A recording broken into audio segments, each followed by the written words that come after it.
Okay, let's unpack this. Let's do it. We are initiating a deep dive today, and our subject matter is, um, it's surprisingly simple on the surface, but when you look closer, it's profoundly complex. Oh, absolutely. We're talking about the anatomy of the perfect personalized gift. Yeah. We're not here for the usual celebrity gossip or court reports. No, this is different. We are dissecting the mechanics, the emotional payoff of the birthday surprise that Jordyn Woods put together for Karl-Anthony Towns KT as he turned 30. And what's so fascinating here is that this specific gesture, it it really transcends typical gift giving. It's almost a masterclass in synthesis, you know? Synthesis. I like that. Explain that a bit. Well, it demonstrates the profound power of deep listening, of sustained effort, and like this almost artisanal ability to connect a seemingly casual present-day detail to a really deep-seated critical emotional history. Right. For anyone interested in the architecture of what makes a meaningful relationship, this is basically the blueprint. Exactly. Hmm. Our mission for you, the listener, is to really distill the core elements that separate a nice, expensive present from a truly monumental gesture. A gesture that lands. A gesture that lands, exactly. Hmm. We're looking at how these small, often overlooked nuggets of knowledge, things shared in passing, can be transformed into the absolute highest form of relationship currency. Hmm.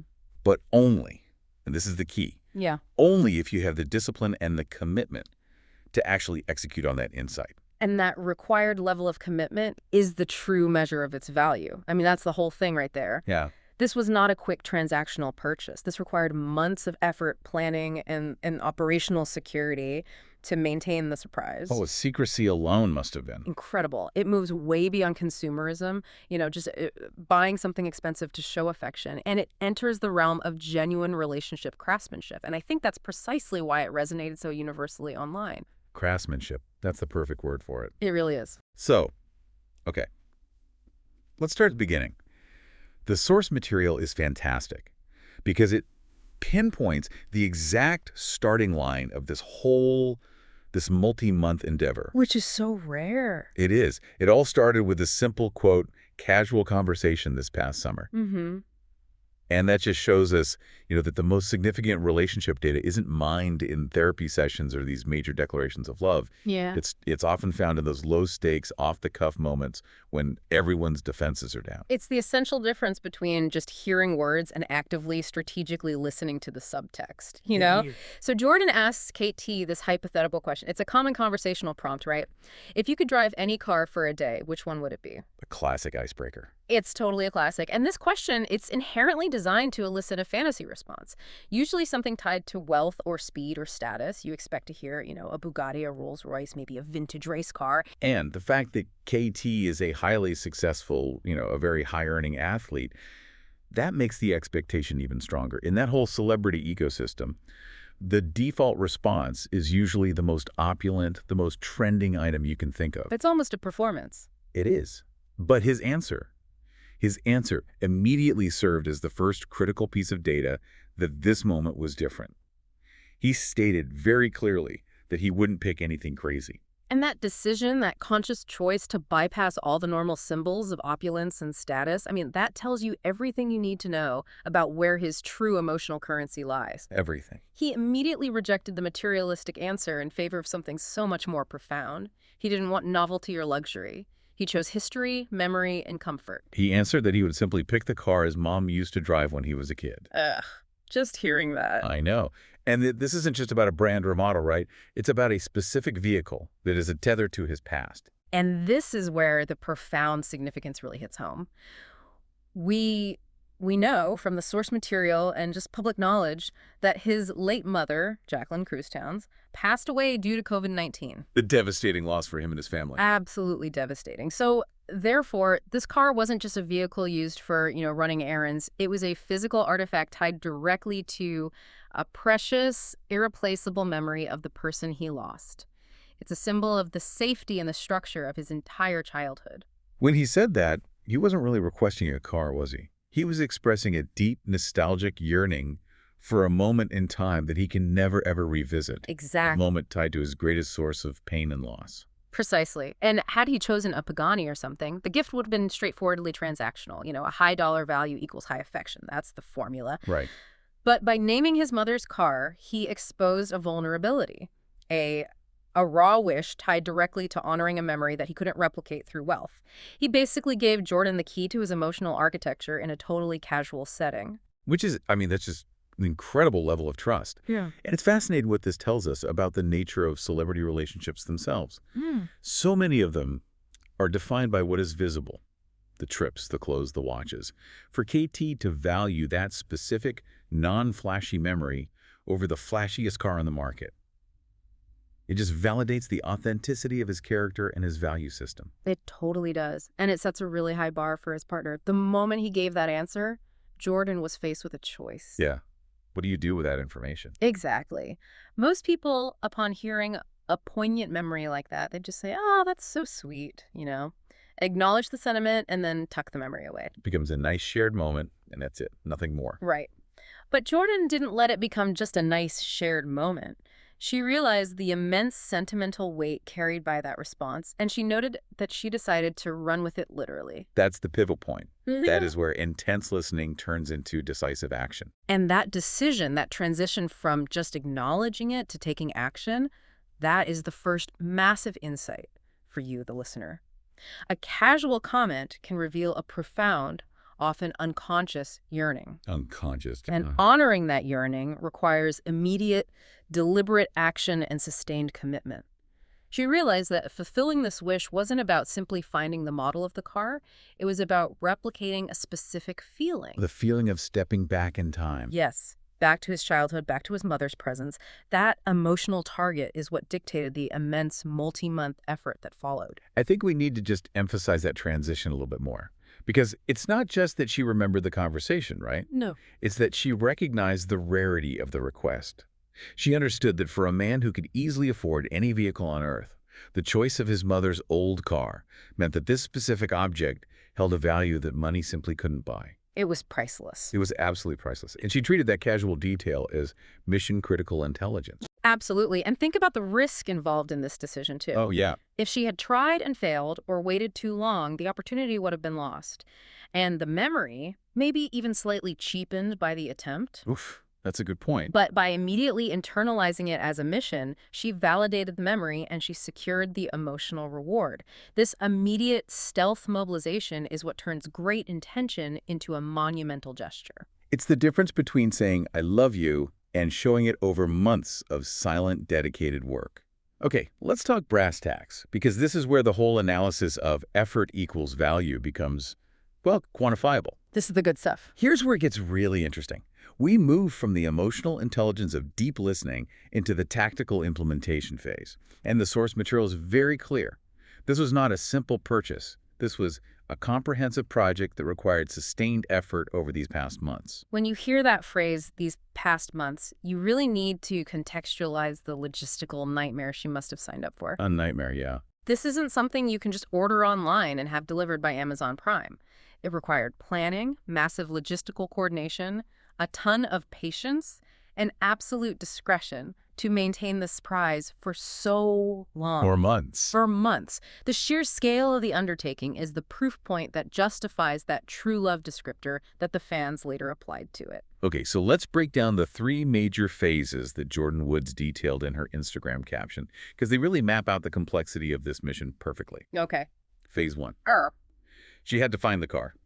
Now, let's just analyze the difficulty there for a second. I mean, that phrase, find the car, it's so deceptively simple, isn't it? Totally. She wasn't just strolling into a modern dealership. If this was his mother's car from his childhood, we are talking about a specific model, a specific year, maybe even a specific color that is likely decades old. Long out of production. Long gone. She wasn't looking for just a car. She was looking for a specific, potentially discontinued or rare iteration. This involves genuine detective work. I would imagine she needed to figure out the exact model details. Maybe she had to, I don't know, subtly ask family members or look through old photos without him knowing. Or maybe track down the vehicle identification number, the VIN, if they somehow had access to old family documents. But if not, I mean, you're diving deep into niche collector communities, auctions, specialized historical listings online. Places the average person has never even heard of. Never. And the challenge is compounded because if it's an older vehicle, the population of drivable, well-maintained versions shrinks dramatically year by year. Right. So she was probably dealing with leads all across the country, sellers who might not have even been aware of the vehicle's sentimental significance to her, and just the sheer difficulty of authenticating that this was indeed the right kind of car to trigger that specific nostalgia. This is like archival procurement mixed with intense purchasing logistics, all while keeping it a secret from the person you live with. Who's probably home a lot of the time. Who is probably home a lot. It's incredible. I mean, the secret phone calls, the hidden emails. Which brings us directly to phase 2, shipping it across the country. Yeah. So once she found this often large, heavy, possibly temperamental specific piece of metal, she couldn't just throw it on a flatbed and call it a day. No way. Cross-country vehicle transport, especially for something that needs to arrive secretly and safely, is a specialized endeavor. Yeah. She couldn't use a standard open car carrier, which is, often visible and predictable. You see those on the highway all the time. Yeah, you can't just have it show up in the driveway. To maintain what I call logistical invisibility, she likely had to coordinate enclosed private transport that is significantly more expensive and requires much more stringent scheduling. Right. And just imagine the difficulty of arranging for a massive car carrier to arrive and offload a vehicle secretly without a professional athlete who is probably already highly alert to any strange activity around his house catching wind of it. That secrecy element is so crucial. Every single logistical step, every phone call, every email, every delivery confirmation carried the risk of exposure. A huge risk. She wasn't just moving a car. She was moving a ticking emotional time bomb that, if it was discovered early, would just ruin months and months of effort. It would have been crushing. And then we reached the final, and I think perhaps the most meaningful stage of all, getting it fixed up. Yes. It wasn't enough to just secure a dusty, aged, or even a slightly worn version of the vehicle. To evoke that pure, safe memory of childhood, it had to be pristine. It had to be perfect. This implies a full restoration process. We're not just talking about a car wash and some new tires. Not at all. We're talking about mechanics to ensure it runs perfectly, bodywork to remove any decades of wear and tear, a detailed paint job to match the original color, and interior restoration, making sure the upholstery and even the specific smell of the car mirrored that nostalgia. That restoration, it's the symbolic heart of the gift. It's the difference between buying a broken antique and commissioning a historical revival. Revival, that's it. She was taking a faded memory and polishing it until it shone brighter than new.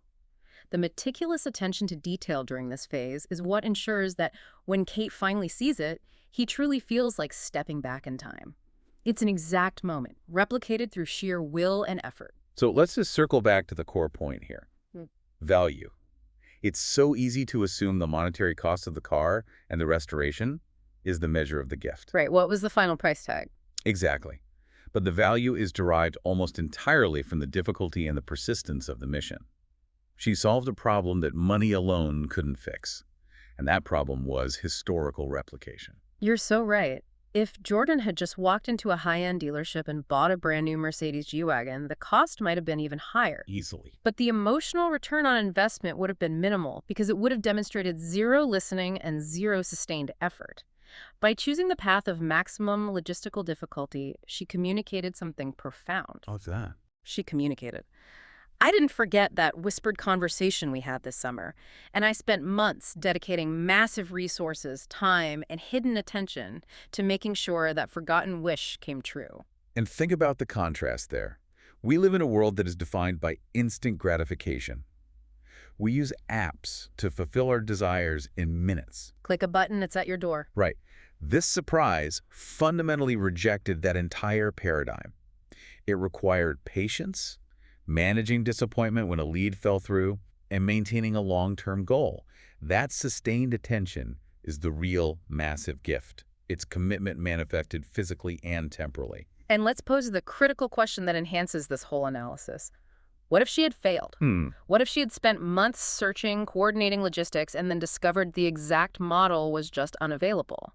Or that a suitable one couldn't be restored in time for his birthday? Oh, it would be. The emotional failure of setting up such a specific, high-stakes sentimental gift could have been absolutely devastating. Devastating for her and for him if he ever found out. Exactly. Her success, therefore, validates her patience and her strategic execution under what must have been intense emotional pressure. It proves she understood the risk and dedicated herself completely to minimizing it. That's a crucial point. The risk of failure amplified the reward of success. I mean, exponentially. The effort validates not just the purchase, but the depth of her resolve. So when you invest that much emotional and logistical capital into a surprise, the payoff has to be commensurate, right? It has to be worth it. It has to be huge. And the sources confirm the monumental result. A sentimental, tear-worthy surprise that became a moment the internet won't forget. This universal internet reaction is so key because it serves as external public proof that the gesture achieved its intended emotional effect. This public reaction is a fascinating form of social validation for authentic connection. I mean, in an era where relationship gestures, especially those involving public figures, are constantly broadcast and often criticized for being performative or superficial. Or just for the gram. Exactly, just for the gram. The sheer depth and specificity of this surprise just cut through all that cynicism. It resonated because it was undeniably, painfully personal and nostalgic. The public response wasn't just nice car, It was a collective emotional meltdown.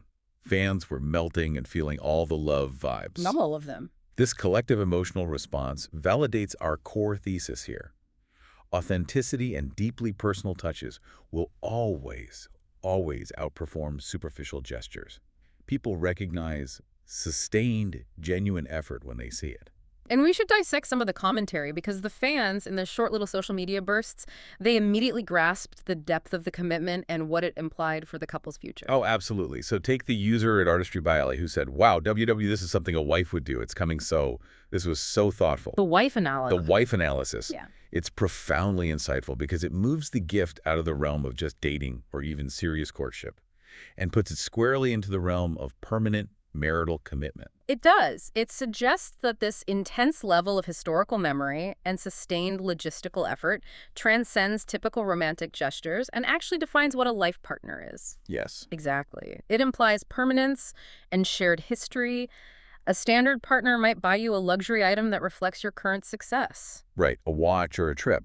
A potential spouse, in this context, understands and actively honors the emotional architecture of your past. The gift signals, I am here for the long haul, I respect where you came from, and I will actively incorporate your deepest historical memories into our shared present. That is a commitment statement that requires so much more effort than an engagement ring. So much more. And we need to spend a little more time on this idea of wife-level commitment. What really defines it? Yeah, what is that? Well, the commentary suggests it's not the monetary value at all. It's the sustained private labor that's required to achieve a deeply personal goal for the other person. It's the absolute antithesis of convenience. The opposite of convenience. Yeah. It implies a deep investment in the relationship's narrative. Dating gestures often focus on shared immediate pleasure, a nice dinner, a vacation, a party. Fun in the now. Fun in the now. But wife-level or husband-level commitment, as it's defined by this reaction, focuses on shared emotional stability and historical reverence. It means committing to your partner's entire history, not just the part of their life that you currently occupy. That level of intimacy and effort creates a sense of profound trust that society, seems to universally recognize as the hallmark of a permanent bond. Mm-hmm. And then there's the user at Hey Lily Girl who just perfectly distilled the core effort when they defined the action. They wrote, "So I went on a mission," is what true love looks like. That comment just perfectly captures our thesis that true love is an active verb. It's a dedication to a mission, complete with tactical challenges, timelines, secrecy, and sustained deployment of resources. Everything we detailed in Section 2. Yeah. It turns affection into a tangible achievement, not just a fleeting feeling. The love is evidenced by the labor. The love is in the labor. Yes. We also saw other cited sentiments emphasizing the same themes. Sweetness, thoughtfulness, love from users like at Zolandria and at Dollface Glamour, who called it the most thoughtful gift. And they were moved not because the gift was for them, but because they recognized the deeply authentic labor involved. The collective public validation demonstrates that when a gift taps into grief, nostalgia, and a loved one's personal lost history, it generates a response that is universally moving. We are all, on some level, searching for that kind of depth in our own connections. That's so true. The public wasn't jealous of the car, they were envious of the listening and the execution. So if we step back, what does this public reaction mean for you, the listener, who is trying to internalize this lesson? It means the greatest gifts are those that are hard-won. The difficulty and the duration of the mission is what makes the resulting artifact indelible. The applause of the internet proves that Jordyn didn't just hear the words, she internalized the emotional weight behind them, and then she flawlessly executed a complex plan to honor that weight. Furthermore, the success of the execution reinforced their foundational connection. She took the biggest emotional risk imaginable, tinkering with a cherished, grieving memory, and turned it into an overwhelming triumph. The triumph, yeah. That strengthens the relationship exponentially, and it validates all the previous trust and support that was built between them. And that's the perfect transition. Yeah. To truly appreciate the magnitude of this restored car surprise, an act designed specifically to honor his late mother, we absolutely must zoom out. We have to look at the deep foundational context of their relationship. You have to. Specifically, we need to focus on shared pain and the nature of Jordyn's support during KT's absolute darkest period. The car is the visible product of this strong, painful foundation. And this takes us back to the earlier stages of their relationship around 2021, when Kate was navigating the catastrophic loss of his mother, Jacqueline Cruz-Downs, to COVID. Just a horrific time for so many people. Horrific. And he spoke about this emotional period, which included losing multiple family members, with Taraji P. Henson on Peace of Mind with Taraji. This historical context is not peripheral. It is absolutely vital to understanding the depth of their current bond. Losing a parent, especially suddenly and tragically like that, is one of the most transformative and devastating experiences a person can go through. Of course. It creates this vacuum of support, and it requires a profound, empathetic presence from a partner, something that goes so far beyond typical companionship. And this is precisely where Jordyn established herself not just as a girlfriend, but as his rock. The sources emphasize why her support was so unique and so effective during that time. She truly understood his pain. And her ability to relate, it wasn't based on simple sympathy, was it? Not at all. The source notes that she was very close with her own father, which means she had an existing lived framework for understanding profound familial love and the devastation that's caused by loss. So she got it on a visceral level. She got it. She was specifically highlighted as one of the only people who could relate to what he was going through. This established her role as an emotional anchor, transcending the role of romantic partner into something far deeper and more necessary. This foundational experience of shared pain is the bedrock upon which this car mission was built years later. Absolutely. If you have been supported by someone through your darkest, most complex grief, you have already granted them access to the deepest, most sensitive parts of your history. The car request, tied directly to his mother, was not a cold data point for Jordyn. No. It was a continuation of an ongoing narrative of shared vulnerability, respect, and emotional intimacy. The casual comment about the car was only possible because of the years of trust built through that shared process of grieving. She had already proven she could handle the weight of his loss, so he felt safe enough to casually share that nostalgia with her. He knew it would be safe with her. He did. And this leads us to the most powerful, emotionally heavy quote provided in the source material, which speaks volumes about the depth of their connection and Katie's perspective on her profound role in his life. He revealed some truly next-level love vibes about his late mom, saying she made sure he wouldn't be alone after her passing. Okay, let's slow down and really absorb the weight of this specific statement because it is incredibly rare and defining. Kate stated, "A woman that meant so much to me in my life left my life to be replaced by another woman to take that spot." Just let that sink in. That phrase, replaced by another woman to take that spot, that is not a casual compliment or some kind of exaggeration. No. It is the ultimate statement of trust, of emotional transference, and the acceptance of a legacy. He is suggesting that Jordyn stepped into a role that was, in his mind, destined by his mother's love, a role of foundational emotional security. She is not merely a girlfriend or a partner. She has taken on the emotional responsibility and the comfort level that was previously held by his mother. That is an enormous psychological burden and honor to bestow upon a partner. And think about the maturity required from Jordyn to accept that. I mean, that role means she isn't just navigating a romantic relationship, she's navigating a legacy relationship. And that's a great way to put it. She has to be respectful of the ghost in the room, his late mother, while simultaneously building her own identity within his life. And the source material clarifies that Jordyn stepped in not just as a girlfriend, but as a real ride-or-die partner and best friend.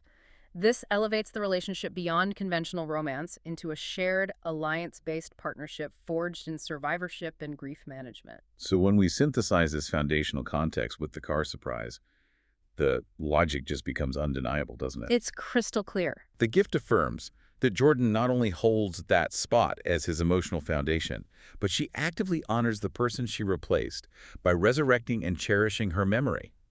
By restoring the car, she is validating his entire life experience, past, present, and future, all at once. It's the highest form of acknowledgement possible.